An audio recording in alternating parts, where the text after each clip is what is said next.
honor to be giving this toast as her maid of honor.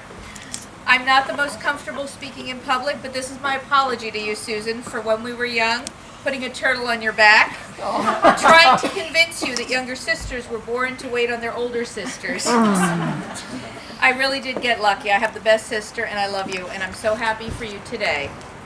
We are delighted to have Paul as an official member of our family. Although he became a part almost immediately, he passed all the hurdles with flying colors. He survived our uber-competitive family game nights with great intellect and humor. From watching Susan act out Baby Got Back to him sculpting Botox, he's either the most patient man alive or very much in love. Either way, we approved immediately. He also early on survived a week at Cape May with our joint families, a challenge, putting together for 24 hours a day, varying personalities, activity preferences, dietary requirements, and sleep times. Paul fit in flawlessly.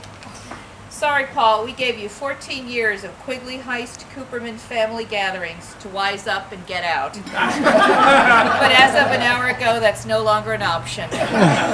It's no secret the dating pool in the valley is extremely shallow. But what does Susan do? She falls in love with another Miller. So Zach and Alicia have fun explaining that family tree to your grandchildren. It just got even more complicated.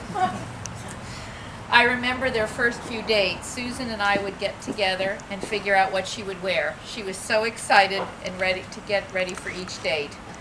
Flash forward 14 years. We had a girls' night out at the Melting Pot at Christmas, and my daughter Margaret was asking the details of how they first met and dated. As Susan told her story, her eyes were sparkling, and she had the biggest smile on her face. She delighted in telling the story. It was evident she was even more in love with Paul after all these years. Family is so important to Paul and Susan, and I know Susan is thrilled to become an instant grandmother to Levi and Sophia. They complement each other so well. They make it look almost effortless. It is evident they have great love, tenderness, and respect for each other. They haven't referred to each other by anything other than honey in more than a decade.